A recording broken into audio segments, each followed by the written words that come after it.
Let's go back to 1979, to May 1979, when the first movie comes out and launches a series, which is essentially what encapsulates the entirety of the Alien universe, is a number of stories about a greedy corporation using AI to take advantage of blue-collar workers in hopes of making an extra buck.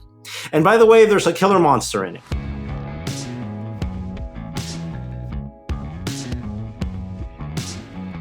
This is the Box Office Podcast. I'm Daniel Loria, the editorial director of Box Office Pro, the pulse of theatrical exhibition. And in this week's episode, we've got Russ Fischer and Rebecca Pahle here from the Box Office team to talk everything from the Alien anthology, Alien series, Alien franchise. I'm not even sure what we're calling this these days anymore. And we're going to dive right into it because we are going over the social, cultural, and box office history of each of these titles. We're all fans in different ways of different movies in this series. Welcome, Rebecca, Russ. Are you guys ready for this? I'm very ready. I'm ready to share controversial aliens. That's good. This is the hot takes episode that we do, which is great. Let's get right into it because this is going to be one of the longer episodes that we have. Obviously, we've got Alien Romulus, which is set between the events of Alien and Aliens, coming out this weekend from Uruguayan director Fede Alvarez.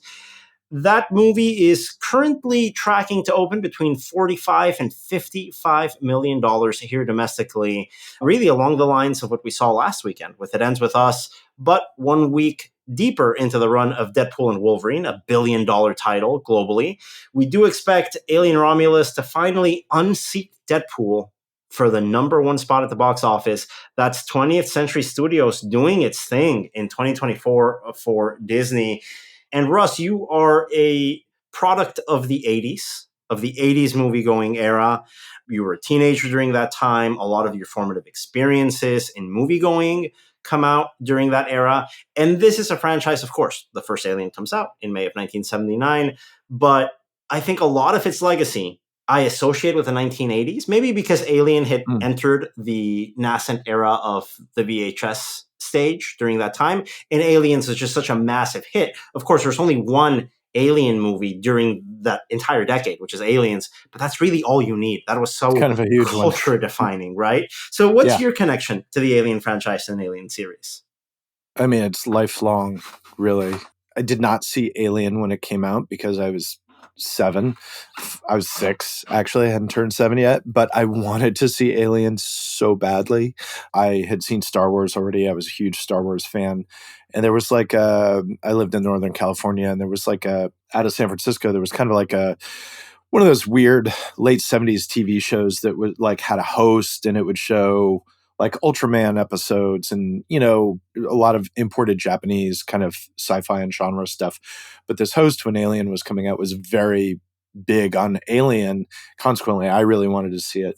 Didn't see it till years later, but I did see Aliens opening day, which hit at a formative period of my life. I just moved from Northern California to West Texas. I was not happy. And like one of my best friends from California came to visit me, and he came to visit the weekend that Aliens opened. And so we went to see it immediately. Like we walked from my house to the theater, and I still remember that walk back, just like being excited about it. This is the same kid I ended up seeing. I also saw RoboCop and like Starship Troopers with him, you know, like a lot you got the sci-fi trifecta there. That's wonderful. Yeah, a lot of formative experiences with this guy. I'm going to say, I think the first actual Alien-related thing I saw was probably the John Hurt scene in Spaceballs. Oh, yeah. I That's definitely the same thing saw for that me, because before Rebecca, we're the same seeing age. Alien. We're in our late 30s. We saw Spaceballs well before like Alien was even in our periphery. That was my first like interaction. And by the way, that scene scared the crap out of me.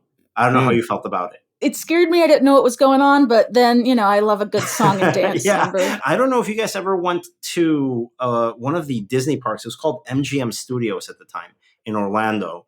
I'm not sure if the LA version of the Disney theme parkiverse had this. There was a like movie going ride, like a scenes in film history ride, where very early on in this Orlando theme ride, an alien pops out at you. It's basically just like recreating a set from Ridley Scott's original, and a xenomorph, which is the alien monster, just pops up for a quick jump scare. And I loved it. And I had actually gone through that before I saw the first one. I think all of that set me up with this great morbid curiosity for watching these movies. But this is a series that I fell in love with as a high schooler on DVD. I didn't get to see any of these movies in theaters until Prometheus, actually, all the way until very So recently. Romulus will be one of the third one, I guess. I feel like I wish Disney would bring Alien back to theaters more often. It happened earlier this year, if I'm not mistaken. There was a brief re-release, either of Alien or Aliens. I mean, Alien has come back a number of times, in part because they did that director's cut in like 2003, 2000 or 04-ish. And you bring up these director cuts, and we do have to say this, that we're going to try to stick to the theatrical cuts as much as possible in this conversation. But this series has extended editions and director cuts and prologues and epilogues, some that were online only, that are kind of crucial when, or at least are crucial for the fans of these films, because they can change specific films by an incredible amount. If you factor them into the whole narrative, the macro narrative of this. So it's very much a movie where you can watch three versions of the same film and come out with a very different experience of each. Yeah, especially with the third one. And I do want to say, like you mentioned it earlier, where you guys experienced Alien on VHS. And I think that this is a series that is very specifically tied to the evolution of home media, because Ridley Scott really embraced the format, and other filmmakers have as well. But, you know, it's like the Alien movies have always been very rich home media releases with, like you say, different cuts, director's commentaries, deleted scenes. I mean, in the early 90s, there were two really big Laserdisc box sets of Alien and Aliens, those were the first place that you were ever able to see some of the deleted scenes that were folded into the director's cut of Alien. It was the first place you were able to see some of the, you know, scenes that had been added to TV cuts of Aliens, you know, on home video. And those things were huge when they came out. And then as DVD and Blu-ray became established, you know, you mentioned the Alien Anthology earlier, which is a name given to one of the DVD releases of the Alien movies. I think probably one of the reference DVD releases of the home video. Absolutely. Era. I mean, really great full-length documentaries of making of for each of those films. Incredible. And then, like, parallel to the path of movie franchise, I mean, we're not going to go really into this too much because I don't know if either of us have a personal connection to it, but early and strong video game franchise. And comic books. There's a lot of media that, Russ, you're probably well familiar with. Oh, yeah. I mean, I literally just sold my signed very early Aliens comic book series from Dark Horse Comics, the black and white stuff. But yeah, I had all of that. And I want to say too, like, one more thing, talking about the home media stuff, a lot of credit to be given to one person specifically, Charles Lazurica, who produced a lot of those documentaries that you're talking about. He put together a lot of those home media packages.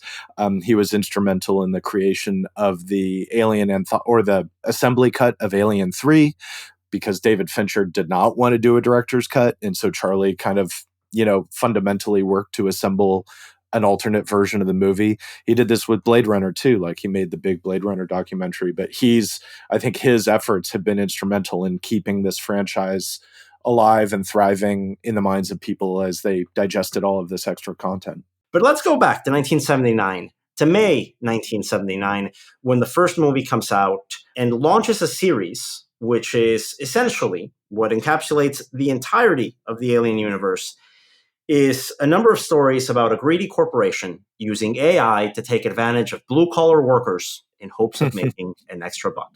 And by the way, there's a killer monster in it. But really, that, I think, encapsulates the entirety of this Alien series. Its origins are very humble, kind of like that blue-collar, space truckers feel that it has. We have to go back to the University of Southern California in the 1970s. Dan O'Bannon is a student there with John Carpenter, the filmmaker.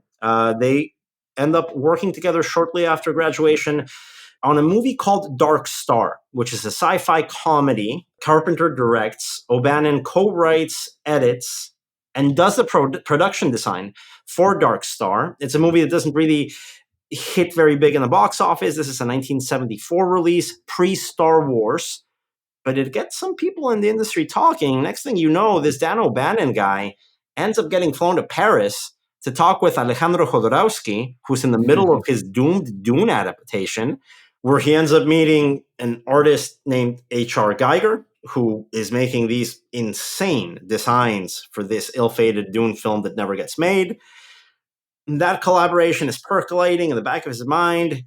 O'Bannon goes back to LA and starts writing the first draft of a film called Star Beast, which is a wonderful title. If I can cut in just real quick, also got to give a shout out here to A.E. Van Vogt, who wrote the short story Discord and Scarlet, which he sued Alien because he said this is too similar to my short story, and they did settle, so at least they didn't want to take it to court. But it's a really great story, kind of built on that premise of what if there is an alien creature who has just genetically evolved over the years to be like the most perfect unkillable being, and it gets on a ship, and it's so kind of sounds like Alien, to read the story because it's a chapter of a wider series called The Voyage of the Space Beagle. Why didn't they go with that title? The Voyage of the Space Beagle franchise? Come on. It's very like Flash Gordon pulp-y. And there's just one little side that just gets really, really crazy. And like, oh my God, the idea of this, the concept of the alien was really, really great. So, I mean, it's a tangential part of the history of Alien, but I did want to bring it up because it's good. And I think too, I mean, in general, there's O'Bannon has to that point, O'Bannon has said, like, I didn't just borrow from that, I borrowed from everybody. And the stuff that became Alien is sort of the culmination of a whole decade plus of weird and sometimes counterculture sci-fi that was expressed in comics by the artist Mobius, Heavy Metal Magazine. By the way, Mobius and Heavy Metal Magazine, a lot of that artwork also in Jodorowsky's Dune. Absolutely. Yeah. I mean, that attempt to make Dune then it was very much born of the same impulses. And it and Alien are probably the two most closely related films of that era in a certain way, not just because of the common personnel, but because of their inspirations. And like Star Wars was the thing that made Alien happen in a way, because suddenly it's like, okay, this sci-fi thing is successful, we can make more big sci-fi. But Alien was really like all of this stuff is simmering for a long time, and it goes back to 50s sci-fi, Thing from Another World. A lot of these movies have a very Howard Hawks sort of thing in the sense that the first Alien, not so much the later ones, but they're definitely a part of the 70s paranoia. Absolutely. Yeah. That's the 70s paranoia cinema. There's a lot of elements here that I think also come into Alien. And it's not just from O'Bannon himself. I mean, you look at the production partner that he brings into the film, Walter Hill, who has a deep experience in genre filmmaker, big on Westerns, experience writing screenplays, experience directing films. Walter Hill brings a certain sensibility to that first Alien that makes it what it is. You mentioned it, Russ. If it is not for Star Wars, you don't get 20th Century Fox picking up this movie and giving it a real budget. This would have been a very B movie, maybe something that you end up watching on VHS years later, kind of like Dark Star, right? But this ends up getting elevated to a studio film, a proper studio film. You've got O'Bannon there, you've got Walter Hill, and then they bring in a young filmmaker, exciting young filmmaker with Ridley Scott, who at this point has one credit to his name, The Duelists. They bring him on to make a movie that has elements of not only that 70s paranoia that Rebecca, I think, very rightly points out. We've also got aspects of Gothic horror, I think, like the haunted house style once you're inside that ship. It's almost like a Nosferatu, a little bit, right? You've got an old Universal monster movie in this. Essentially, this is a movie about a big creature let loose inside a community.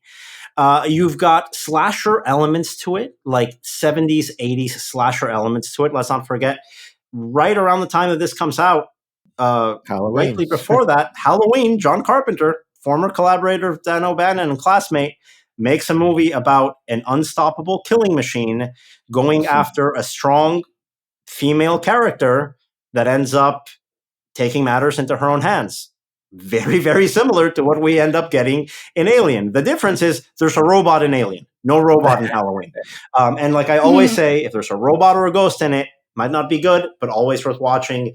In the case of Alien, I think Rebecca called this a near perfect movie. I would agree with that. I think this is a perfect movie up until the moment you realize the alien is a guy in a suit. And the movie does a really good job at hiding the fact that it's a guy in a suit. It's kind of that Jaws thing where it's a benefit that the mechanical shark didn't work, so you shoot around it. When the movie is shooting around the creature, it works best. When the film decides to light the creature properly, it throws you off a little bit. Not enough for me to dislike the film. I absolutely adore this movie. It's my favorite in the franchise. A quick sort of recap on what this movie's about. Commercial towing vehicle with a blue-collar crew picks up a distress signal from an space truckers. I love a space truckers. Right? Not to be confused with Clint Eastwood's movie Space Truckers. Yes, very, very different. Oh gosh, no, not the George Wendt getting sucked out. But these space truckers, they get a distress signal in like an otherwise empty planet. They find an abandoned ship in there, bunch of eggs in that ship. The eggs release this like scorpion-like creature that sticks to your face and shoves weird embryo down your throat, which then bursts out of your chest, turning into a perfect killing machine that you have to be very careful with how you kill it because its blood is acid. And I think that's a wonderful little part that makes the first movie close to a masterpiece because you can't really just shoot it, right? Or blow it up. You're in a spaceship. You have to find a way to get rid of this thing without killing yourself. I absolutely adore this movie. I want to hear your reactions, starting with you, Russ. You didn't see it upon first release. When did you finally get to see Alien for the first time? I don't, it's weird. I don't remember because honestly, I probably saw it in, it's very possible that I saw it in portions, but I couldn't tell you when I first saw it. I was just too young, sometime probably in my very early teens or maybe even like when I was 9, 10, something like that. But, it's a movie that my appreciation for has evolved as I have understood more about storytelling and filmmaking and working, and it remains vibrant for me even, through all of those changes in myself as a person, which is not necessarily the case with other stuff that I saw and very much loved back then. Now, we don't have box office numbers for the original Alien back in 1979, but it's a movie that ended up building a reputation. Like I mentioned, it's coming on the heels of slasher era that Halloween sets forward. This is basically Halloween in space. This is basically the creature from the Blue Lagoon in space.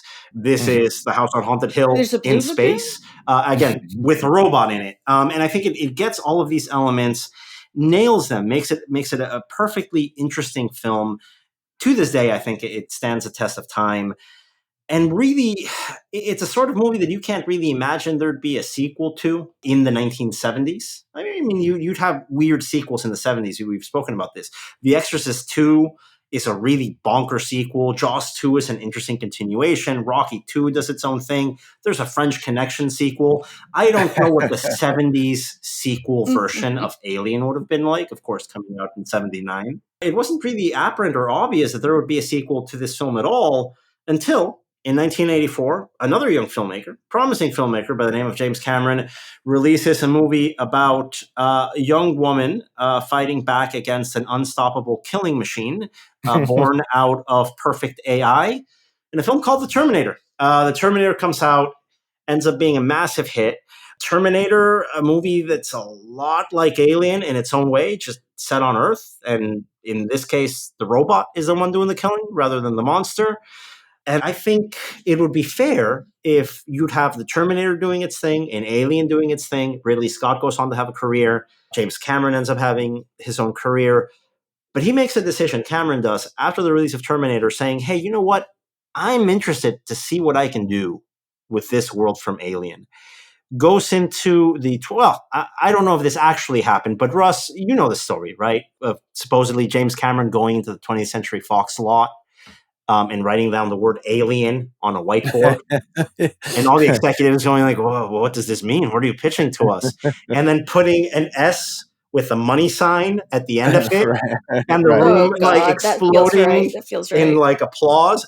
I don't think that happened. I like to think it happened, but that's essentially what led to Aliens. It's a nice story, and sort of bolstered by like the whole meme of Don Draper in front of the whiteboard, from Mad Men. But it's like, that's probably not what really happened. I think it was a little more complicated than that, but it does sound like the sort of thing James Cameron might do. And it kind of fits with the image I have of Ridley Scott. He just go off and do your own thing. Ridley's going to do his thing. He's a John Carpenter sort of really, really open about letting other people kind of tack on their own vision to his work. I wonder. I mean, aside from the issue of like rights, which how much could he have legally stopped anything? Has he made any real comment on subsequent Alien films? Very, very loud opinionated ones. Okay. Ridley will have opinions on Blade Runner and Alien sequels. If you, I've interviewed him twice. He's a very good interviewer, honest interviewer. And I also wonder, had Blade Runner gone differently, how all of this would have happened. If Blade Runner wasn't such a nightmare to make, and if it had a different reception, would Ridley have come around to making another Alien movie sooner or later, or, sooner rather than later? I don't know, but alternate history stuff. Alternate history, but I think that's a fair shout. The type of sci-fi that Ridley Scott ends up being interested in is a far cry from the type of movie we get from James Cameron on July 18th of 1986. This movie, just to recap what happens very quickly, Ripley is the sole survivor from the first Alien movie. Spoiler, get over it. These movies are really old. She escapes. I'm not sure if the cat makes it out. Does the cat end up? Jonesy is fine. We never hear about Jonesy after 57 years. Jones is an alien, and she explicitly says that Jones is not coming on this mission. Good. They retire Jonesy with dignity. We can't say the same thing about how Ripley is treated in the last two films here. So Ripley makes it out. She gets rescued from floating in space 57 years later. Weyland-Yutani, the evil corporation at the heart of the film, at this point has sent a group of settlers to the abandoned planet from the first film. Like, it's really weird you say there are killer aliens there, because we've been there for decades and we're doing all this dangerous stuff. Never heard of these killer aliens. Well, guess what happens? It's not one alien, it's a bunch of them, given the great title, Aliens, plural. If it was tough killing one of them, what are you going to do with a whole colony of these creatures? You send out Space Marines. And nothing sounds cooler in a movie than the two words Space Marines, because that sells a film in itself. You just put Space Marines in a poster. I kind of want to see what happens there. And that's the type of movie that James Cameron comes out to make. He doesn't want to make a remake of Alien. He already made that in the Terminator. He wants to make a very different film.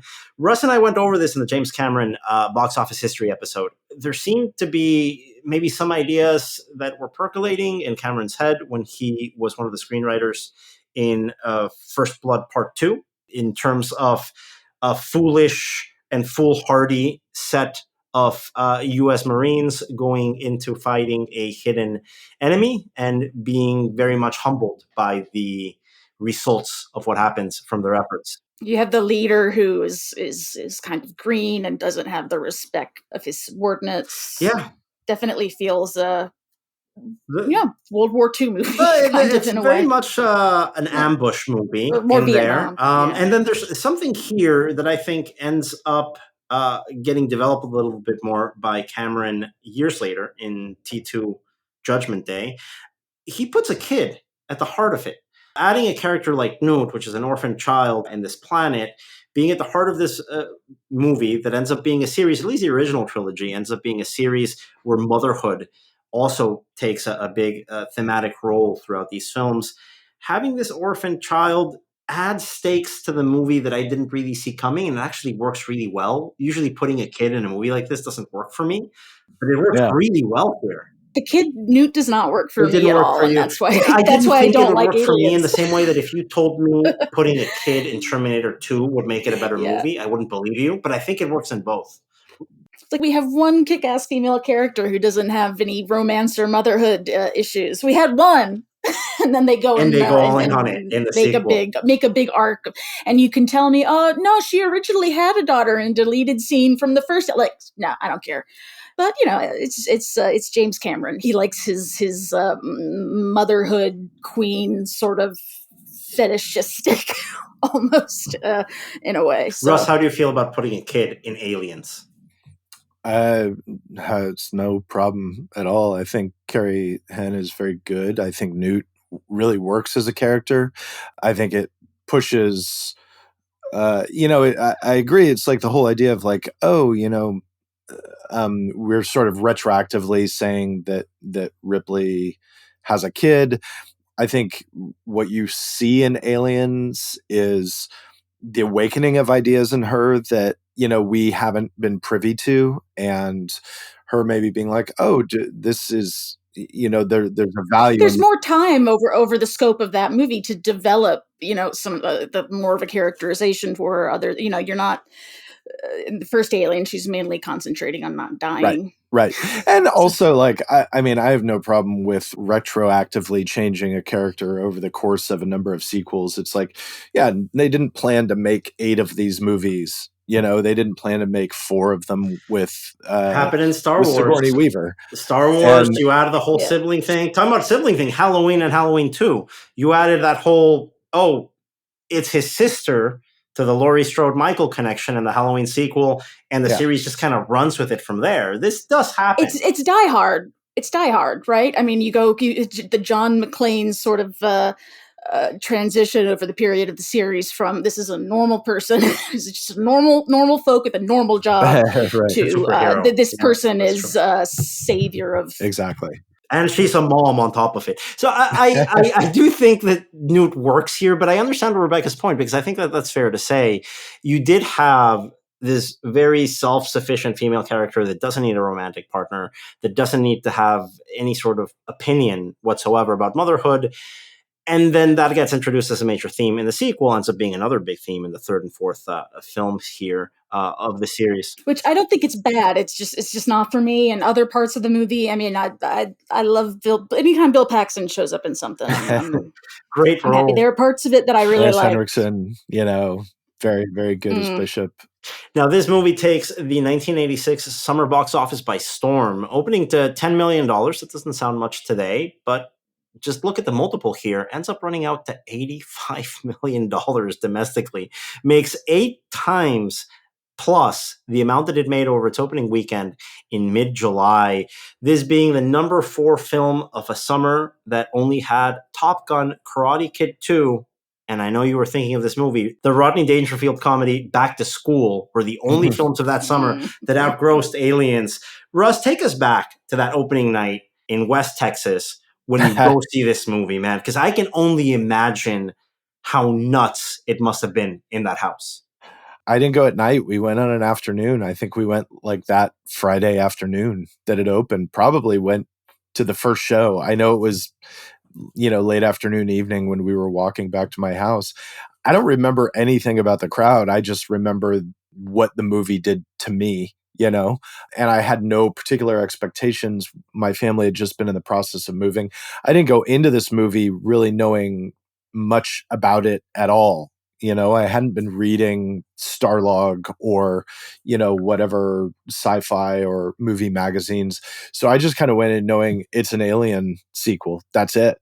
And I think, for a kid who was 13 at a transitional time in my life, it was exactly the right movie for me. And I just embraced it wholeheartedly. Much later, I thought a lot more critically about parts of it, and I think it still holds up in that respect. But at the time, it was just like, whoa, this movie rules. I think it's an important experience to have with these movies. And of course, it depends on how you see them, what time of your life you see these movies. I saw this one again. I discovered the entire series on the DVD releases. So as a teenager, as a high schooler, I saw the first Alien. I thought it was amazing. I still think it's amazing. But by the time I got to Aliens, I wasn't aware that it was going to be a massive departure. And like Rebecca, I'm not the biggest James Cameron fan. I love the first Terminator, and I think Terminator 2 is great. But after that, I'm a little bit more iffy on his stuff. And I should have known that, hey, Aliens is an iconic James Cameron movie. And I think I had a really hard time accepting Aliens for what it wanted to be against what the expectations I had coming into it. Now that I'm a little bit older, that I can remove myself from that situation, I see the value of a filmmaker saying, hey, I already made Alien. It's called The Terminator. Alien's already out there. The only thing I can perfect is having a guy in a better suit. So let's not make that movie at all. Let's make this extremely different film. And I think he executes on it. It's a movie that I've come to really appreciate recently over the years. It is something I love about the franchise. Its willingness to take big swings movie to movie. And I will say this about Aliens, and I'm not sure we can say this about all of the deleted scenes and expanded editions of the series. I think we can definitely say it about Alien 3. But I do think that Aliens, the director's cut of Aliens that has, I think, 20 to 30 minutes added on, that was cut for basically to accommodate more showtimes in the mid 80s.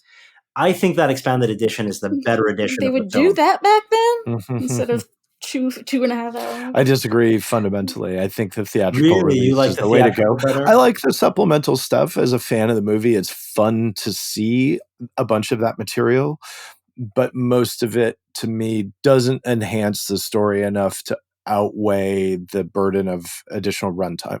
I think that's fair. And I think obviously the studio felt that way in saying, hey, how can we trim this down? It didn't cut too close to the bone. I think Alien 3 cut weight, severed the arm off.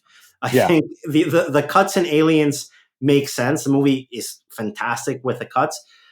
But even the longer version, I feel we get to spend a little bit more time in this colony, in this planet. The Newt character that is, I wouldn't even say controversial, it's a character that's a curveball that just gets thrown at you. There's a kid that pops up halfway through the movie. Having the kid introduced in the first act, I think, helps the film in a dramatic level.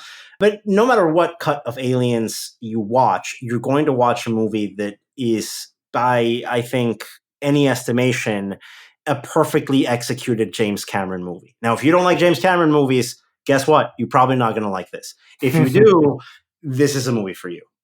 And Paul Reiser was so good in it too. Quick shout out to Paul Reiser. We can't. He was such a good, just slippery sleazeball. I mean, I think that it's a strength of the first two movies. Both of the first two movies are impeccably cast. There's no one in the cast of either of those movies. Who was going to put Harry Dean Stanton in? Like every single person in those two movies is like elevating every scene and doing so in ways that are not like crazy attention getting or anything like that. But I mean, everybody like makes the most of these little moments to create recognizable and memorable characters. They do it beautifully. The casts of Alien and Aliens are just astonishing. The production design in them is incredible. You put those people in those scenarios, in those environments, and those movies are really like top tier movie experiences because of all of those elements coming together. What I think also works very well with Aliens as a film is that it does what I think any sequel should. It doesn't retread what the original did. It expands the scope, and it offers you a glimpse into that horizon in the first film, right? So you get to see a little bit more of some of the settings that you were curious about. You get to see a queen alien. You didn't even think there could be a queen alien. Of course there would be, right? There are soldier aliens, there's a queen alien. There's so many more types of aliens than we thought there were based on the first movie. It feels very natural. It doesn't feel like something that's like, hey, let's do this to sell a toy. It's not like an Ewok thing, right? It's not like a cash grab. Let's make an extra creature. No, right. It's something that really pushes I think maybe the power loader scene kind of reads as that. Well, it was a film that was also very conducive to sell toys. Image. I mean, I don't think you could sell a lot of toys off of the original Alien. I think after I watch Aliens, I want some Space Marine action figures. I want a power loader to fight an alien queen. And there was a series of toys, if I remember correctly, growing up in the early 90s based on the Alien films, which is kind of Yeah, weird. there's The stuff. fact that there were like RoboCop toys as well. Kenner, who made the Star Wars toys, Kenner made Alien toys for the first movie. They made that 18-inch alien figure, which I wanted desperately and never got. And now they go for, crazy money. Like you get one that's like you find one in the box and all that. It's thousands of dollars. And it's not even a very good toy, but it's kind of like, it was weird and looked neat. But certainly over the years, they have merchandised these movies like crazy. And I think that starts to spell some trouble for the franchise because it creates an expectation for these films as huge commercial properties, as launching grounds for promising directors, because of course Ridley Scott makes one very early in his career, ends up being a major filmmaker. James Cameron does as well. And there ends up being a lot of hype for an Alien 3 that gets rushed into production in the early 90s. A number of filmmakers here. I'm going to go through it quickly because the production history here is messy at best. And it's weird because I would say it's in a way it both languishes in development hell and it's rushed into production. Yes. Yeah. Like it's somehow both of those things at the same time, which is very much to its detriment. Yeah, it's a film that doesn't really work, but mostly because you never feel it was given a chance to work. And it starts in pre-production here. It's like focus tested to death, like just too many people having their fingers in the But let's even there. go before the focus testing. It originally starts with Rennie Harlin attached to direct. This is a filmmaker that made Nightmare on Elm Street 4, Die Hard 2, and Cliffhanger. So when Rebecca says, hey, we went from this horror movie to Die Hard. Well, the guy that made Die Hard 2 was attached to make the third one. He just came off of making Cliffhanger. He's got some horror bona fides there with the Nightmare on Elm Street sequel. Cliffhanger, a huge hit, by the way. Cliffhanger is excellent. Cliffhanger was gigantic. It was a big, big hit. So you can understand why they were like, hey, let's get this guy. Yeah, the guy from Cliffhanger, why not? And he's attached to the movie. His original concept, he wants to set it in the alien home planet, which again, you expand the world, you see things you haven't seen before. But wait a minute, that sounds expensive. How can we do an Alien 3 that's not expensive? So goodbye, Rennie Harlin. Give me one location. Yeah. Give me the guy who did the Freedom 90 music video, which is the best music video of all time. We don't even get there yet, Rebecca, because we go from the alien home planet's not too expensive. We need something a little bit cheaper. What can we find? Well, Vincent Ward, a young filmmaker who had just come off making a medieval set film in New Zealand, comes in and pitches a project that is going to be set in a wooden planet full of monks. I'm not sure how wooden planet makes any sense. I'm not sure that Space Monks has the same sellability as Space Marines does. Only if you're Ridley Scott. Vincent Ward was really into this concept. It goes into pre-production, and as they're discussing how this setting is going to host an alien and some of these characters, the studio starts asking an important question, and this is where I think the movie starts to go the wrong direction. Number one, I'm not sold on the whole wooden planet thing. Obviously, 20th Century Fox wasn't either, because that gets abandoned shortly thereafter. But pre-production does start with this concept in England. Before casting starts, the question is raised, do we make this movie with Sigourney Weaver? Sigourney Weaver, the star of the first two films. At this point, it's not just bringing her back. You got to figure out how you're going to bring in the whole nuclear family that survives the sequel. What are you going to do with Newt? What are you going to do with Hicks? How are you going to work them into this movie? They really don't try to. God bless them. We'll get into what happens and how they solve that problem narratively. But I want to ask you that question because I think it's an important question to ask about this series. Would the Alien franchise have benefited from putting Sigourney Weaver's story to rest at the end of Aliens? Would Alien 3 be a better movie without the burden of having to shoehorn Ripley in there? Russ, is this sacrilegious to say for the fan community? But because it feels like there was a lot of hand-wringing on how you're going to make this work, in connecting the second one to the third one, where I'm not sure you have to connect them. No, I think it's a fair question to ask, and I obviously can't answer it definitively, but they did very much approach, as you're saying, they approached Alien 3 for a long time as if Sigourney Weaver is not going to return. And it's almost like an early version of the thing that is kind of dominant now, the concept where it's like you're selling audiences on the IP, not on the star. But then that was not the way it went. And yeah, I think there's a lot of reason to explore a non-Ripley movie. But you need someone else, and I just struggle to imagine who else the main character would have been, what that movie would have looked like. Definitely curious, but I mean, I think they do. I think Covenant, for example, does a really good job with it. Prometheus does a pretty good job with it. It's absolutely doable. I haven't seen Romulus yet, so I don't know if it works, but I think there are any number of ways that you can do it. And so would it have been better? Yeah, maybe. Might have been.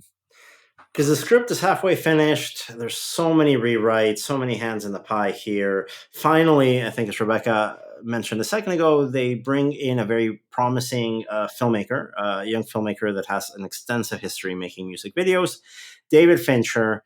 And it's set up on paper to be something interesting. You get Sigourney Weaver back. You have to work her back into the story. Okay. We've got a script that's kind of there, kind of not. And that's not the kiss of death that everybody makes it seem. How many great films have started production with the script halfway there? It doesn't help, but I'm not sure it's, It doesn't have to be a disaster. Yeah, well, it ended up being a disaster here, unfortunately, because David Fincher comes in and really, without the experience of dealing with a major franchise at a major studio, starts fighting from the set of Alien 3 in England to 20th Century Fox's lot in LA. A lot of things got lost in the process. The movie ends up being a hodgepodge of this wooden monk planet thing that gets reworked into a all-male penal colony that is steampunkish and kind of decaying. That's fine. Prison planet / foundry. Sure. Yeah. Let's go with that. Yeah. Foundry, prison planet. Which you don't really get to see much because I feel like there's not a lot of B-roll, or maybe there is a ton of B-roll that we never got to see, but the whole production ends up being rushed. Yeah, there's a lot more in, like, the assembly cut features a lot more of that stuff that probably feels to you like it's missing in the theatrical. Yeah, I think the theatrical cut really feels like an unfinished film. Let's go into a little bit of the light spoilers here. The escape pod carrying the nuclear family from aliens crashes on this all-male prison planet / foundry. All of them die except Ripley. So for fans, this must have been crushing because you get to build this great bond with the Newt character and the Hicks character. You kill them off screen. Personally, I don't know how they work in any version of this story. And you end up retreading something that you already did in Aliens. I think you kind of have to get rid of them somehow. Yeah, when they ended up keeping at least Bean's image, which probably cost them a pretty penny. Cost them a lot of money. Definitely a landmark legal case. But here's another positive that I think isn't discussed too much. One of my main issues with Aliens when I first saw it is I loved the monster movie aspect of the first Alien and the way I love the monster movie aspect of the first Terminator. It's one entity that you can't get rid of.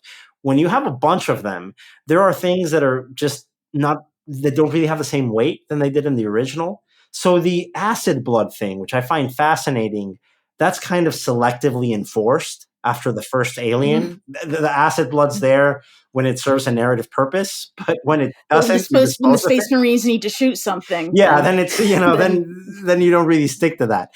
You pared down Alien 3 back to just having the one alien, and you add an additional element of challenge here. There's no weapons. So you went from having a bunch of aliens and a bunch of weapons to one alien and no weapons. That's positive. On paper, I'm interested in this. And by the way, it's worth saying the no guns thing comes from Sigourney Weaver. Like, when Sigourney Weaver comes into this, she has, she understands that her star power is helping drive this production. And she takes more credit, she gets more money, and she says, I'll do it if you give me a script with no guns. I think in part after, Aliens, and, she's thinking about it socially, conceptually. She's like, I just don't want to be like a gun-toting heroine. Yeah. And so that, that's the thing that I think the no guns thing is controversial amongst some people, and it's like, that is Sigourney. That's not from the studio. That's not from Fincher. That's 100% Sigourney Weaver. I like it as a conceit. Sure. I have no think problem with it's it. really well. Especially once you factor in the acid blood thing. You shoot it, the acid blood's going to get everywhere. You're better off the flamethrower and traps. That makes it interesting. Unfortunately, the execution doesn't match the concept. Yeah, absolutely. I mean, I think narrative parameters are great, and so I personally, the no guns thing doesn't faze me at all. I think it's a great concept. The film itself, I think, is hampered by a very irregular edit. The pacing doesn't quite work. I don't like to get into the whole concept of like, all the characters are dislikable. Well, you're setting the film in a male penal colony. Do you really need likable characters? You didn't have any likable characters in Raging Bull. No one talks about that, right? But at the same time, I don't want an attempted gang rape. Yeah, you go from having, let's save children and have the nuclear family survive in Aliens to, yes, you were right, Rebecca, an attempted gang rape scene, like 45 minutes into this movie? And that's not really narratively followed up. It's just kind of like floating out there. That's kind of where I check out on. I think that's fair. I think Alien 3, Alien Cube. Yeah, I get it. I mean, I think maybe to your point, setting aside that particular scene, maybe a bigger problem is just that the characters in this movie can be kind of difficult to distinguish from one another. They're all bald, Russ. They're all bald in English. I can't tell. They're all, yeah, exactly. So it's kind of like, you have the religious one and the the really crazy one. There's Charles Dutton's character, who's very much a stand, like that's a great character, and he's played really well, and he's written well. But there are a lot of characters filling out the periphery of this movie who kind of feel like cannon fodder because they all sort of look and sound the same. It definitely reads kind of sloppily, whereas there was more suspense in the original Alien as to, it was paced out better as to when people and some got. Of that is, so Daniel, I don't even know how far you got through the recap of the story here. Maybe condense it down. Super. I mean, there's no more story in it, right? I mean, Ripley's in the planet. No one else survived. There's an alien in there. There's a bunch of male prisoners, and you got to kill the alien. I mean, that's the story. And it introduces the concept of kind of wedding together, I guess, Sigourney and the alien. Well, yeah, back to the motherhood thing. Sigourney is now going from losing a daughter to having an alternate daughter to now being pregnant with an alien, which very specifically, this is a movie about abortion. I think it's a movie about abortion. There's a lot of thematic ties to the HIV crisis and the AIDS crisis here. The alien, and that's maybe part of this movie's problem, is that you have about 4 different big thematic branches, only one of which, I think, the abortion idea is really carried forward to the end of the movie. And even there, the theatrical end of it, I think, undermines it, whereas the different ending in the assembly cut is better in terms of following through on that. Her heroic sacrifice at the end. At the end of the theatrical cut, Ripley throws herself into a pit of molten lead, but she does so just as the alien queen inside her bursts out, which is like, well, it's no longer really an abortion. It's a different thing. Whereas in the assembly cut ending, it's just Ripley. You don't see the alien being born, and so it gives her that moment of sacrifice in a way that feels more in keeping with what the movie's trying to do as an allegory of a woman trying to obtain an abortion. At the same time, you understand why an alien movie needs an alien. Well, I mean, this has a bunch of other. This has an alien. I think it's I think it's like crappy studio notes to have the thing bursting out Yeah. just as it's terrible. It's lame. It's so obvious that it It's almost really derails the lame. film. Yeah. It works way better if she gets to sacrifice herself. And there's all sorts of other stuff going on in that scene too. You've got Lance Henriksen as, the guy as Bishop, the guy who designed the androids. You've got, a handful of other things happening that make that scene really work. In the theatrical version, it does not work. And then you've got that, you've got AIDS crisis stuff, you've got this whole questions of faith and morality as, all of the different prison characters are But Russ, interacting. I feel a lot of these elements are already in John Carpenter's The Thing from 1982, and that Thing works a lot better with these themes than in No this. question. Let's try to see what works in the male penal colony. Look, Alien 3 is a mess. It's a mess. It has good stuff in it. And I think even Fincher, Fincher's clearly overwhelmed. He's fighting a battle on multiple fronts. He's fighting the studio at the same time as he's trying to make a bigger and more ambitious production than he's ever done before. There's a bunch of stuff like, the alien cam that's sprinkled through the movie, which sucks. I think everything with the alien, I don't think the creature works in this movie at all. The puppetry is usually really good in these films, but this is the worst rendition, including the Alien vs. Predator films, of the creature itself. The monster aspect of this monster movie is a letdown, in my opinion. I think some of the creature stuff, I think there are good ideas. There are a couple of bits that I like, but there's a lot of digital effects in this because, they've got this like small, they tried to put like a dog in an alien suit. It didn't work.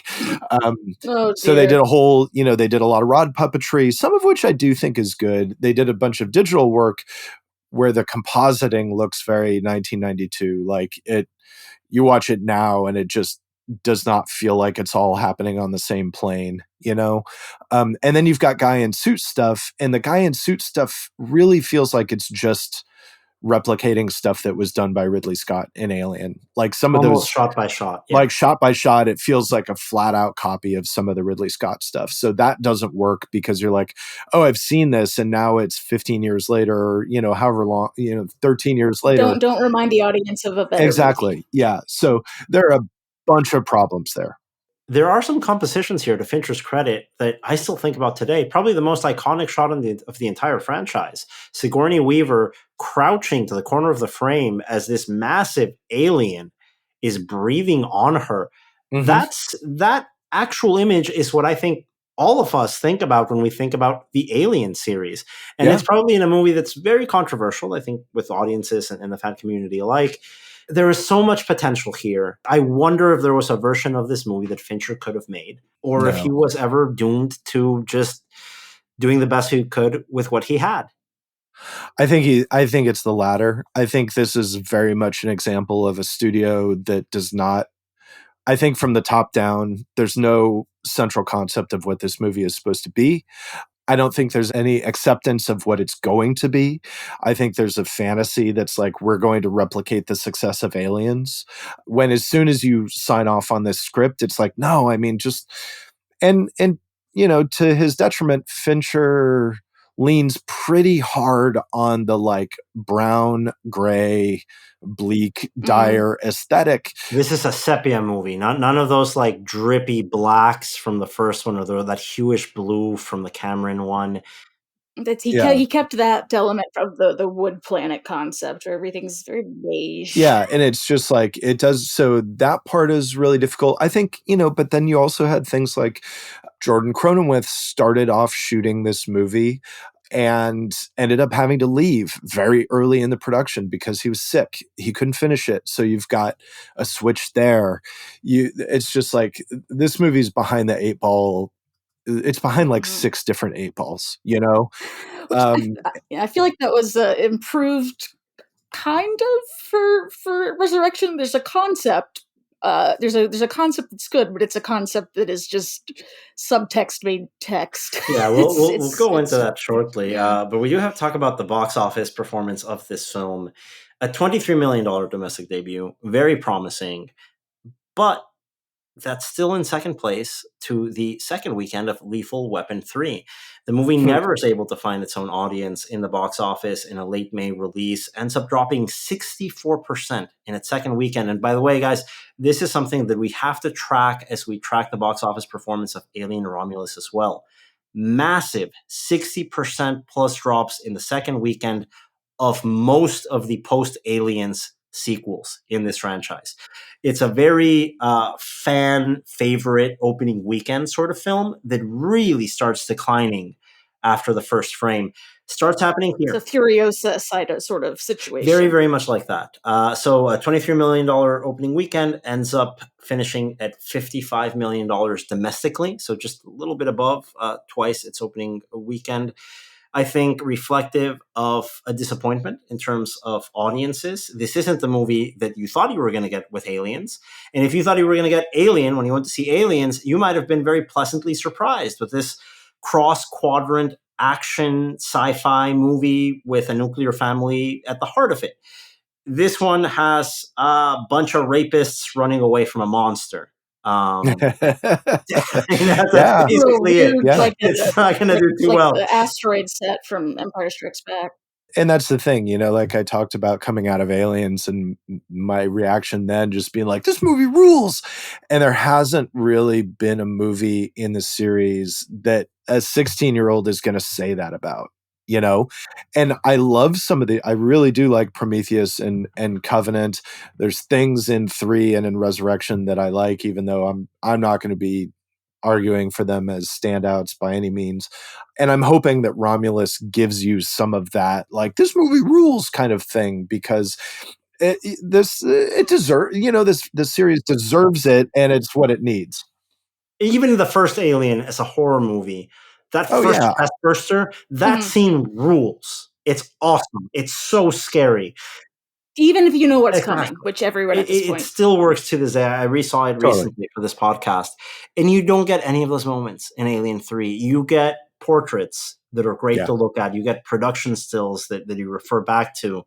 Not much else. Fizzles out at the box office. And 5 years later, we get a fourth entry in the Alien franchise. And then going back to the question I asked at the beginning of our Alien 3 discussion, do you move on from Sigourney Weaver, or she kind of fell into a pit of molten lead. That's kind of that, right? I mean, I don't know how you clone her. Okay, sure. Let's go with that. I appreciate the lack of a bait and switch about it. Like within the first 5 minutes, it's like, we brought her back. Be upfront, be direct. This movie comes out on Thanksgiving weekend of 1997, set 200 years after the events of Alien 3. Ripley is cloned inside of a military lab run by a very miscast Dan Hedaya. I would probably say I love Dan Hedaya, but he is so miscast. The entire cast is just everybody in this movie who isn't Sigourney Weaver is miscast. This movie basically is set in a military lab in outer space. Ripley gets successfully cloned after 8 tries. Lo and behold, they're also cloning aliens. So now you got a bunch of aliens for biological weaponry, sure. Which that's what they're there for. They absolutely would do that. We're basically set in this outer space military lab where there is a clone, half alien, half human Ripley, a bunch of other aliens, and a team of a group of space misfits. I love space misfits. Space misfits are there. They got to escape because the ship's going to go back to Earth. Whatever. Joss Whedon writes a script intended for Danny Boyle to direct. Danny Boyle, coming off of Trainspotting. Again, really exciting young filmmaker. In this case, an exciting young screenwriter. Boyle passes. They go to Bryan Singer, who's coming off of Usual Suspects. Hey, interesting. 20th Century Fox. They had some of the Usual Suspects. Bryan Singer passes, ends up taking on another franchise for 20th Century Fox a couple of years later with X-Men. And then it finally goes to a little bit of a left field pick here. Jean-Pierre Jeunet. 2 movies under his belt, 2 interesting movies, a very specific sensibility that both those movies have and all of his subsequent work has. I'm not sure if it's the sensibility that I'm looking for in an alien film. I'm not sure if it's the sensibility that works. There's a sort of not comedy so much, but Caricature. Yes, it's very and it I think it works well with some of the the Joss Whedon dialogue that's a little more irreverent. I just don't think it works for. They work with each other, but not with the Alien franchise. Listen, I don't. There's a million multiverses and parallel universes out there, I'm sure, and I don't think in any of them I'm a fan of Jean-Pierre Jeunet's work, and in even less of them, I'm a fan of anything Joss Whedon has ever done. So this movie is just lined up for me to absolutely despise. I absolutely hate this movie. I think it's awful. I think the Joss Whedon script sucks. It goes into a schlocky B-movie territory. That then the guy that makes Amelie, who is perfect for making a movie like Amelie, there's a huge audience and appreciation from Amelie out there. I'm not that guy. Alien is not that type of movie. So if you were wondering, hey, I wonder what the guy that made Amelie would do with the Alien movies, because the last one with all those rapists and the monster, I wonder what new fresh take he's going to bring in. Well, I think the take sucks. He had not made Amelie yet, by the way. He is the guy who made Amelie. He made Amelie after this, but yes. So maybe this was what turned him into the guy who would make Amelie. Right. So I think there are set pieces here that work. I think there's an underwater set piece that I quite like. All the scenes in a lab with the cloned Ripleys, I think, are fascinating. That's those glimpses I talk about that are done very well in Aliens, right? Where you get to see failed clones of the alien and its Ripley. That's great. The Murder Museum in space, I love it. So Alien Resurrection comes out Thanksgiving weekend, 1997, a $16 million domestic debut, multiplier of 3 here, 48 million domestic total. Issues that this series still has: it opens in second place against Flubber. Surprise. 59% drop on weekend 2 for Alien Resurrection. Film that maybe was let down with the expectations it had at the box office. You have Sigourney Weaver coming back. It's supposed to be a big reboot for the franchise. Doesn't really work out. It makes less money domestically than Alien 3 did in 1992. Not great. And then the series is kind of put in the freezer for a while. There's some projects that are going to get launched that don't get launched. And then I think what a lot of the fans were fearing would happen is that direction of B-movie schlock that the tone of Whedon and Jeunet hint at with Alien Resurrection ends up being fully bought with the next entry in the series, which is, I guess, it's not canonical. Well, how do we feel about the canonness of the Alien versus Predator movies, Russ? How does the fan community describe these movies? And how did they feel about them? Because I wasn't paying attention to this in 2004, my senior year of high school. It reads 100% fan service, 12-year-old boy. What is the Predator? But was it even fan service, Russ? How did people feel about this? Well, okay, so first off, again, in 1987, I think, Dark Horse Comics, which at that time is a very relatively new imprint. They published mostly black and white comics. Dark Horse published The Mask, for example, which became the Jim Carrey movies. Dark Horse published both a handful of Aliens comic books, a handful of Predator comic books. And through that came the whole Aliens versus Predator concept. It was a comic book thing. And so, yes, it was kind of a fan favorite idea. And there was this, and I think even in Predator 2, you see an alien skull in the Predator ship or whatever, to be oh, look, they've hunted a Predator. And that was seen as oh, it's a big Easter egg, blah, blah, blah. But of course, you get to the point. Now, also, I want to say about the fourth Alien movie about Resurrection, I agree. It really feels like fan fiction. There's no, Alien, the first 3 movies all have really strong, if sometimes scattered, thematic concepts. I don't really know what Alien 4 is about. Alien Resurrection is about aliens being resurrected, I guess. It's not a very thematically strong movie. And so that kind of carries forward into the AVP films, which really do, like you say, they just kind of feel like fan fiction. They feel hey, wouldn't it be neat if, And down to the casting of Lance Henriksen as Wayland. totally, yeah, which is okay, fine, why not? I don't mind that. Yeah, but the there rest of the I movie. mean, it gets even more so when you pull in, Paul W.S. Anderson, who granted is just coming off of having done, well, not just coming off of, but at the same time as Alien Resurrection comes out, Paul W.S. Anderson has Event Horizon, which is almost certainly his strongest movie, and the movie that really makes the case for him doing kind of an alien sort of thing. Well, because that DNA production-wise is, hey, these alien movies are going to bring in an interesting setting that you might like with a different sensibility and an exciting new young director. They just picked the wrong Paul Anderson. in the early 2000s. They picked the wrong one. Event Horizon was promising. You should have gone with the guy that did Punch Drunk Love. That's the Paul Anderson you wanted. I think it's kind of interesting. Well, it's not interesting, but it's just a point where it's like, they tried to get Danny Boyle for Alien Resurrection. And then it's great that 10 years later, he kind of made his own alien movie in the vastly superior Sunshine, a movie that is very much worth tracking down if you've never seen it. Just a wonderful, like a great movie. And that's Danny Boyle being like, oh, okay, this is what I want to do with like something that is vaguely alienish. But anyway, Alien versus Predator. There's aliens. There's a predator.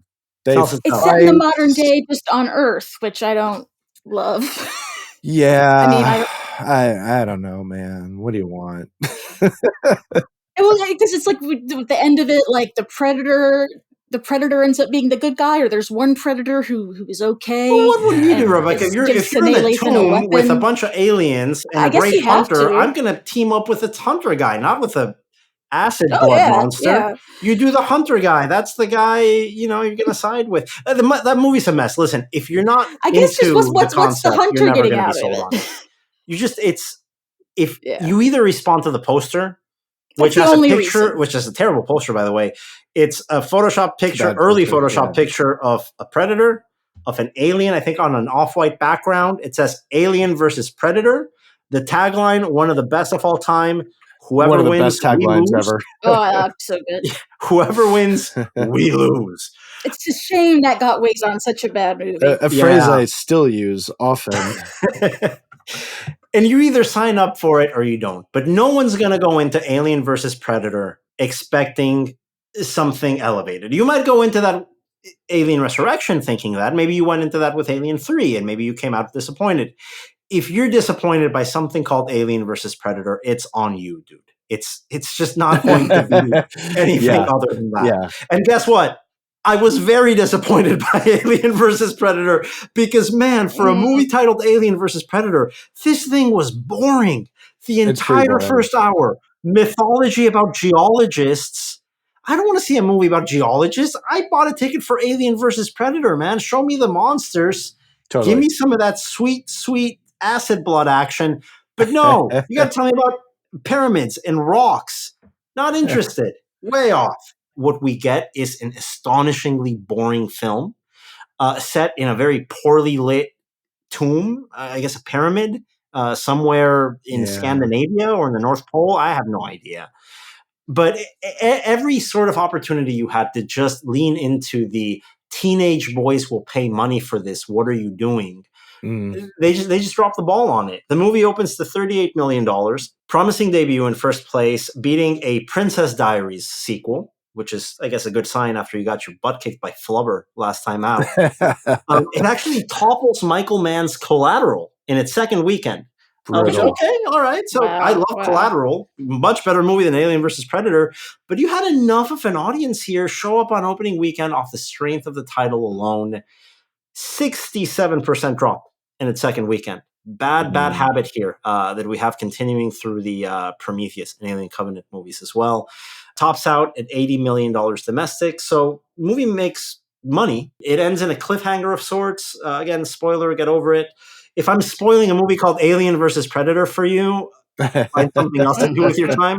But at the end of it, chest burster pops out of a predator. So now you've got... Speaking of things that are just designed to titillate a teenage boy audience, like what if it were an alien and a predator? Well, that's the best totally part of the movie. And then they do Yeah, that's the best part of the movie.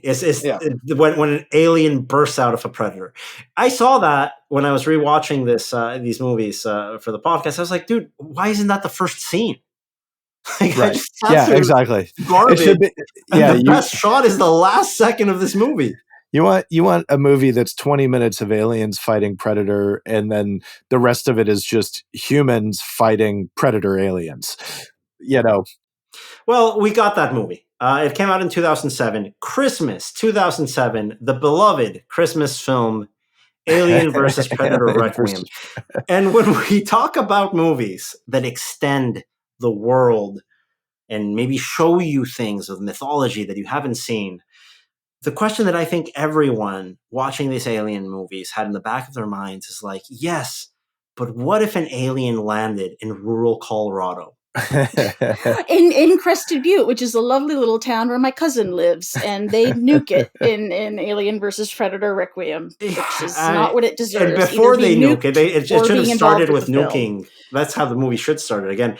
Yes, Alien versus Predator Requiem, I think in the short list of worst movies of all time, if you look at the review aggregators. It's definitely one of the worst lit movies of all time, which actually is kind of a good thing that you can't really see it. I think you guys are too harsh on this movie. I saw it again. Seriously, I came in exhausted. I saw this maybe 2 days ago before we taped this. I came in like fed up because I was disappointed. I saw 2 cuts of Alien 3 and I was like, oh, okay, I don't like either of them. Alien Resurrection, I forgot how much I hated that movie.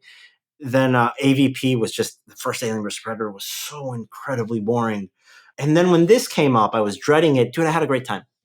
You have to leave your baggage at the door. It's not a Christmas movie. It's a mid-August movie. Leave your baggage at the door. It just don't have any expectations. This is a teen slasher movie from the late 90s. But instead of a monster, it's a predator alien and then a regular predator and then regular aliens show up. And it doesn't pull any punches. It's violent. The effects work. It's exciting. None of the human characters, though, you don't need them. That's... Who cares? Who cares? There's like brief casual nudity in it, the way schlocky B movies should have. This movie stands by every direct-to-VHS 1980s slasher that I like, that nobody liked in the 1980s. That's my hot take. We're going to go back and have a slightly better appreciation of Alien vs. Predator Requiem because it knows what it is, unlike Alien vs. Predator, by the way. Alien vs. Predator Requiem knows exactly what it is, knows exactly what it set out to do, and it does it. If I'm mad that Alien vs. Predator doesn't do any of that stuff until like 80 minutes in, this movie starts with just gore and violence. Dude, pregnant women get killed in a hospital. There's children that are decapitated by this beast. It pulls no punches. It gives you action from beginning to end. Made by visual effects guys, the brothers Strauss. The Strauss brothers, Yeah, that make this film. I think they do a commendable job with the effects. The pacing works. The movie's garbage, but that's okay if you're in an air-conditioned theater with popcorn and a Coke. It's a good time. All right. All right. I got nothing to say on that. I think I just lost all credibility here. But seriously, just there's no way you're going to take this movie seriously, so why even try? It tries to add to the mythology of it in the last scene. It's like, oh, what if we met Wayland in the last one? What if Yutani gets the big weapon? It's like, look, come on. That's why that's corny. Forget it. What works here is it's basically Red Dawn, but instead of Russians, it's a predator alien. And I'm down with that movie. I'm down with that movie 100%. It just made me want to watch 30 Days a Night again. Yeah, another good movie. This is a good movie. If you want to see a good movie, don't watch Alien vs. Predator Requiem. But if you're going to watch something called Alien vs. Predator, this one's better than the last one that came out. Box Office wouldn't tell you. Who thought of releasing this on Christmas Day? Insanely stupid decision. Genius. Genius. No one saw this thing. $10 million domestic debut.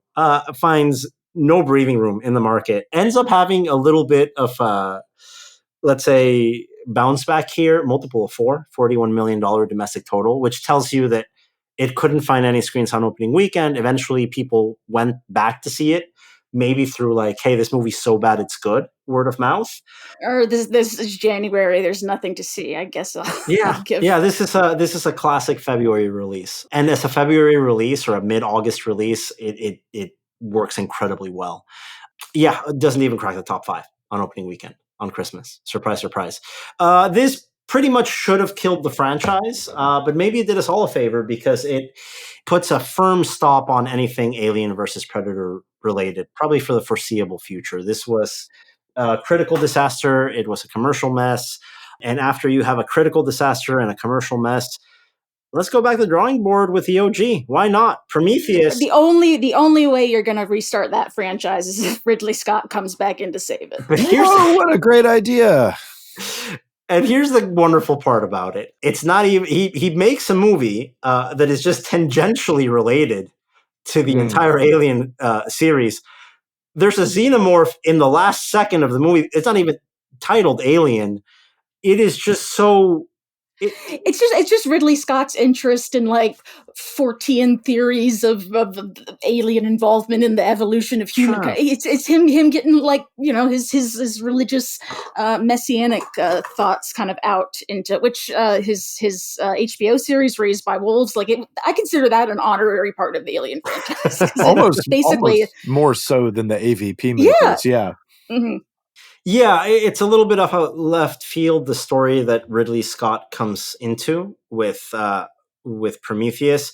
It's clear that he's not very interested in making another Alien movie, and this doesn't play like another Alien movie. If you're an Alien fan, it's not going to deliver on your expectations probably, but if you're interested in this macro universe or in how an Alien movie can be different than a group of people get massacred by an unstoppable monster, this gives that to you. I mean, there's a lot of yapping in this movie. There's good horror elements, but there's interesting ideas about AI and god complexes and evil billionaires. I was into it. No? Yeah, I like it. It gives us that one really good scene, Mimir Pace, the pregnancy scene, where she's in the birthing chamber, and that just creeped me the hell out. Yeah, there's great scenes. There's great body horror scenes, and there's great scenes that don't rely on the monster creature, right? There's no xenomorphs here until really the last second of the film. So the entire horror, the entire film itself operates outside of that crutch, that narrative crutch. So I praise it for its inventiveness. The film itself is basically a prequel where a crew of scientists receive funding from a weird aging billionaire who has an obsession with AI, space travel, and living forever. Tell me if that sounds familiar to you guys. They go to what they believe is a planet of those creators, who they call engineers. Once they get there, lo and behold, not where your makers are from. Instead, it's an abandoned military base full of biological weapons meant to wipe out humanity. That sounds interesting to me. The film itself, I find interesting. Your cave paintings, or was that Covenant? No, that's in Prometheus. There. Yeah, it is Prometheus. It's in the prologue. Yeah. I found and it the character it's design on those engineers amazing. Yeah, I was into it. Russ, you probably had more of a connection with Alien being a movie with the xenomorph creatures and Sigourney Weaver. This has neither. This has moved on so beyond all of that. Now, the big baddie here is a robot played by Michael Fassbender, who ends up being the de facto star of this and its sequel, Alien Covenant. How did you feel about Prometheus? How did the fan community receive this film? I struggled with this movie at first, and I really like it now. And I think because I think a lot of other people had the same experience. And this comes from, I think, Ridley Scott saying, like, how can I do two things at once? One of which is to further explore his ideas about synthetic people and artificial intelligence. And this movie and Covenant together, I think, do a really good job of suggesting that the true way to look at the Alien films is to look at them with the android, the synthetic characters as the central figures. which is really interesting, and it kind of shifts the whole perspective on the franchise in a way that I really like. And I think Creation and parenthood. absolutely. And it's like, what is a creator? What is, what does it mean to like seek answers and to find them or not? And with that in mind, I think the other thing Ridley Scott wanted to do is kind of give the finger to everybody who demanded, who's just like, I want to see the guy in the ship from Alien, and I want to see where the aliens came from, and I want to see all this stuff. And Ridley Scott's like, no, you really don't. No, you're going to get You theology. don't That's want what to you're going see to get. And I kind of like that he's like, he's very much messing with fans and people who all they want out of a movie is like a Wikipedia article. And I respect that a lot. I really respect it when it's a movie that looks as good as Prometheus does. Like, holy shit, this is an amazing looking movie. With an A-list cast, by the way. With an Charlize incredible Theron, cast. Noomi Rapace, Idris Elba. I mean, they brought out the big guns for this. Michael Fassbender, as I mentioned earlier. This isn't a small... We're not in the thing of like, let's make Alien 3 with Rennie Harlan, but let's not give him the money to make it. Let's see how we This is like spending the money. It's got a great score. Like, the tactile experience of this movie is terrific. I just think this is a Prometheus. I think the way that I kind of really came around on it is by just putting it on, not even listening to it necessarily, but because I think it's so beautiful to look at. And so I've watched it a lot and had it on a lot. And there are things about it that are frustrating to me, but I'm very interested in what Ridley Scott's trying to do with this and Covenant together as like creating this cycle of, for one, kind of equating humanity with the aliens themselves a little bit in terms of destructive potential, and then really exploring ideas of, faith and searching for your creator and just curiosity in general and what that does to you as a person, and whether or not it's ever going to give you the thing that you want. Like, are you ever going to be fulfilled by following those impulses? And these movies do some great stuff. You go from fan fiction, which is basically Alien versus Predator, 2 movies. I'd say actually Alien Resurrection also feels like fan fiction, to what you just described to us. And what you just described is the antithesis of fan service. It is the sort of movie that a filmmaker wants to make based on his own interests and observations, that does not care for a single second on what fans think will look cool. And I think to the extent of not even putting Alien in the title. Yeah. Absolutely. And I mean, I think, what I said earlier about the original movie, Alien, being born out of that whole 70s decade of kind of heady and countercultural sci-fi, Prometheus is the most direct inheritor to that, and it is very much because it comes from Ridley Scott. That's what he's interested in. And so I think having that weird trilogy of Alien, Prometheus, and Covenant as the like bizarro 70s sci-fi cornerstone of the Alien universe, I like it a lot. I think it's wild and it's entertaining. Like Covenant, I think both this and Covenant are entertaining, not in a James Cameron Aliens sort of way, but they're very watchable movies. It feels like an epic to me. I think visually it works extraordinarily well, and it looks very, very different than what Ridley Scott did with the first Alien. Completely it's different. Hard to see both films and say, oh, it's the same filmmaker. So you see a huge stylistic evolution here from the same filmmaker that doesn't want to retread old ground. The screenplay from Damon Lindelof, who wrote a number of popular TV shows like Lost, The Watchmen reboot, The Leftovers, and John Spates, I don't know how to say his last name. I always said Spates, but I don't know if that's right. Yeah. We'll go with that. He wrote the 2 Villeneuve Dune films. So a guy that is very conversational with the genre and that will do things with the genre that I think are interesting without overloading you on exposition or mythology. I think the screenplay here works rather well. The pacing, I think, is there. There's some issues with the movie. Some decisions in terms of the action that maybe aren't super memorable, but the set pieces, I think, are still thrilling and exciting. Rebecca, this is the first one you see theatrically. Do you remember what your feelings were when you first saw it?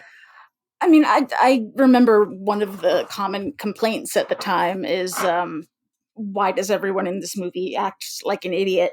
Which I don't like that critique a lot of the time, just because it feels like, all right, suspend your disbelief. Like, yeah, people behave like idiots. But in this one, you have like scientists going out onto an alien planet and just touching stuff and putting it. Yeah, it looks amazing. It feels amazing. The aesthetics of it are great, but I feel like it was just a little story-wise a little bit overdone. So here's my response. Here's my response to that. Do you want to see the version of this movie where the scientists don't touch the stuff? Yeah, I do actually. I want to see. That movie's not going to be too exciting. I want to see how humanity or humans or scientists, whatever, interact with this alien creature, the engineer, all of that stuff when they're like actually, yeah, when it's a little bit more evenly matched. I would like to see that. Well, Ridley Scott ends up making that movie 3 years later. It's called The Martian. And if you want to see Matt Damon grow potatoes in space, watch that with Russ. I love We've seen it a million times. I'm not sitting through that again. One of my favorite movies. I love it. It's my family's Christmas The needle movie drops now. are so good. But what I will say, I have shared that frustration about Prometheus with the scientists not acting like scientists. But where I've landed on it is the idea that on a macro sense, Prometheus is basically a movie that says, do not try to meet your creator and curiosity will kill you. And sex. Don't have sex at all ever. Well, there's that. And on a micro level, a lot of those things that people complain about with scientists not acting like scientists are little character versions of that big theme being acted out on individual levels. Like I think in every case, it's somebody like letting that sense of unbridled curiosity, uncautious curiosity get the best of them, and they pay for it every single time, which is what the movie is about. So it's like, okay, yeah, I get it. Yeah, no, and I will go back to this scene because it is, I think, the most memorable for me here. I usually think of chest bursters when I think of this franchise, but this one, instead of the chest burster, we get an alien cesarean, which is it's gnarly. Yeah, intense. I saw it again a couple nights ago, and it was still just as effective as the first time I saw it. Now, all these elements combine to give Prometheus record box office numbers in terms of dollar gross, not ticket sales, not admissions, of course. Opening on June 8, 2012, the film does $51 million, which stands as the highest grossing film in the Alien franchise. Tops out at $126 million domestically. Now, 2012, this is the overseas era in theatrical grosses. It makes $276 million outside of North America and crosses the $400 million worldwide mark. This is the biggest hit in terms of dollar gross, not admissions, for this series. And you'd think everything is set up for a sequel because it ends in a cliffhanger. We see Elizabeth Shaw, played by Noomi Rapace, and the evil robot, played by Michael Fassbender, set out to find the homeworld of the engineers, the mysterious alien creators that created these maybe xenomorphs, maybe biological weapons. They probably created humans. There's a lot of mysteries here, and we're going to get those answers in the 2017 sequel, Alien Covenant, except we don't. There was not even an attempt made at lip service of we're gonna do a sequel, which God bless. I love. I totally disagree. I think Covenant actually answers a shocking number of questions. I think it very much follows up on Prometheus, even if it doesn't do so in the way that you maybe wanted or expected it to, in part because I think Ridley thought Damon Lindelof was going to come back again and he decided not to. But I think in the end, Covenant is like, given how much of an FU Prometheus kind of is to the idea of answering questions, I think Covenant does way more question answering than we had any right to expect. It feels like two movies in one, and it feels like the Prometheus sequel part of the movie is hidden somewhere in flashbacks of a more traditional Alien film. So I'm not sure how I feel about this. There's aspects of this movie I really like. Mm-hmm. If Prometheus broke the expectations of what you associated with an Alien movie, you get the xenomorphs here, you get a space crew here, you get a strong female character fighting the monster and letting it out through an airlock. You get those check-the-box moments, but you also get some surprises here that I didn't see coming. To catch up to our listeners on what's going on, if you even care. A decade after the events from Prometheus, a colony mission going to find an alternate home outside of Earth gets woken up from their cryosleep by an accident that kills, spoiler alert, James Franco, who you don't even see in this movie. They receive a signal from an alien planet. It is the song Country Roads by John Denver. Like one of 5 movies that year. Like anyone else that listens to 1 or 2 lines of that song, you want to see where it's coming from. They go check out the planet. It's not a party, however. It is a dangerous proposition because even though it is an extremely habitable planet, it is full of dead engineer bodies. It's kind of like a Pompeii of alien gods. And there's also a bunch of aliens in there. And lo and behold, there's 2 Michael Fassbenders. There's a new Michael Fassbender robot from the ship. And then there's the Michael Fassbender robot from Prometheus who's been hiding out in a cave and is up to no good in that cave doing biological experiments. I remember liking this movie a lot more than I ended up liking it when I resaw it last night. There's a kung fu fight between 2 robots. Again, something that I probably would like in most movies out there. Not a huge fan of robot kung fu fighting in an Alien movie. I found out the hard way on that. It's a short fight. It's like 45 seconds long. It's not like it takes up 10 minutes of runtime. You can cut those 45. You could have skipped it. I mean, look, I agree. Covenant is kind of 2 movies. It's a Prometheus sequel, and it's also like, oh, let's also do a pure sci-fi horror first Alien movie kind of thing. And those 2 things, when I first saw it, I felt like those 2 halves were integrated pretty awkwardly. I still see the seams, but I don't mind it. I see where it's going, and it's like, okay, I'm enjoying this. I really like the David and Walter stuff, the 2 Michael Fassbenders. I very much like that, we've spent all of these years being like, oh, the aliens were created by these big elephant-looking dudes on the ship. And it's like, no, they're created by a crazy robot. And I'm like, no, I'm into that. I like it. Evil robot. Always. Yeah. I like evil robot Michael Fassbender. I love the flute scene. I like him being like, that almost the idea that it's like, if you're not inherently a creator, pretending to be a creator is inherently an evil act. And, I like Guy Pearce as Wayland. I think it's, he's kind of the Elon Musky, I want to live forever tech billionaire. There's a bunch of this movie comes out in 2017. There's a bunch of still kind of modern socio-political stuff in this movie, including, the Wayland character, including Billy Crudup's character, the guy who becomes the captain after James Franco dies almost off screen, where Crudup at the opening, he's like, oh, the crew doesn't like me for the same reason the company didn't, because, they think that a man of faith can't do this. And it's like this whole like perceived war against Christianity kind of thing. And then it's like, no, it's not that we don't trust you because you're a man of faith. We don't trust you because you make bad decisions. Those are different things.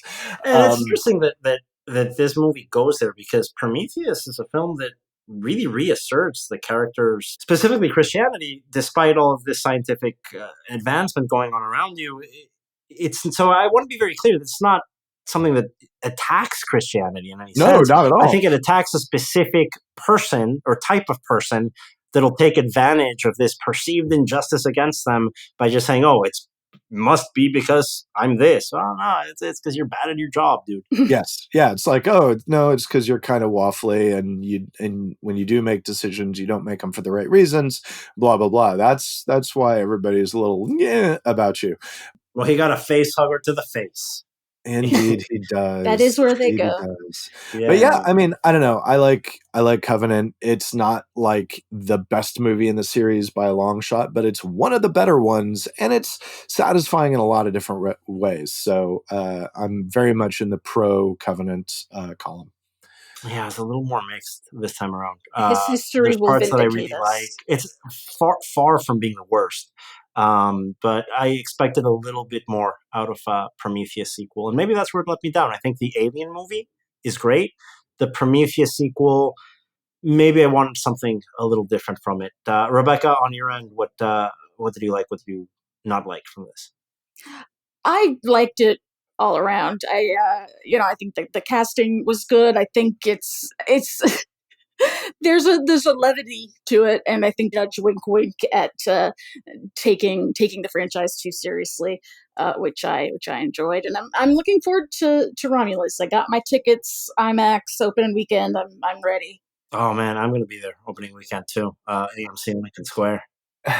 And I will say, with respect to Danny McBride, I had some reservations at first, but I think that Danny McBride I'm not going to say he's as good an actor as Harry Dean Stanton, but it's the same sort of thing of like, of thing. Redneck in space truckers in space. I mean, come on, it's getting those back to our roots. Those ships are too clean, though. Working That's my number one criticism of like the contemporary era of sci-fi movies. They all look like Apple stores. Yeah, exactly. All these spaceships look like the Apple store. They have to look like a beat down, like high school locker room. It kind of looks like the ship on Romulus does look. At least it's does not Apple store looking. Yeah, that's what I think in Prometheus, it's because it's a rich guy's ship and he's on the ship. Yeah. So it's a yacht, really.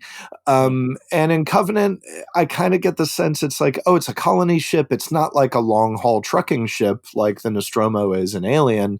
So it certainly looks more like a working class kind of ship, but also looks like, oh, it might just be new. It's like, was this built for this colony mission because it's not coming back? So that's how I look at it. The damn thing broke like 20 minutes into that voyage and like killed half the passengers.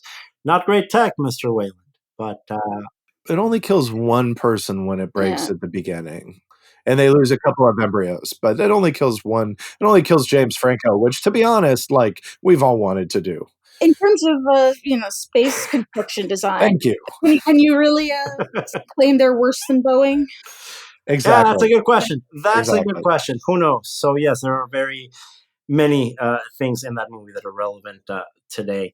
Well, the movie opened to $36 million domestically on May 19th of 2017. Alien Covenant ended up dropping 70% in its second weekend. Again, bad habit here. Sputtering out to a $74 million domestic total. That is $50 million less than the Prometheus film that preceded it. Overseas, we had a similar dip here, $164 million outside of North America for a $238 million global gross. You go from $402 million global on Prometheus to $236 million global on Alien Covenant. And the result of that equation is another reboot. Alien Romulus, trying to see if you tweak the formula a little bit more, what you get. I'm expecting a little bit less esoteric theology and a little bit more scary alien. A little bit more tentacle action. That's fine. Nothing bad with a tentacle or two. Guys, thank you so much for sticking with us here. I say that to our audience and to Rebecca and Russ for joining us in this very long, supersized episode of the Box Office Podcast. We will talk to you again next week when we recap the weekend results. Once again, we're expecting a $45 to $55 million number one opening weekend for Alien Romulus coming out this Friday. We will talk to you again next week.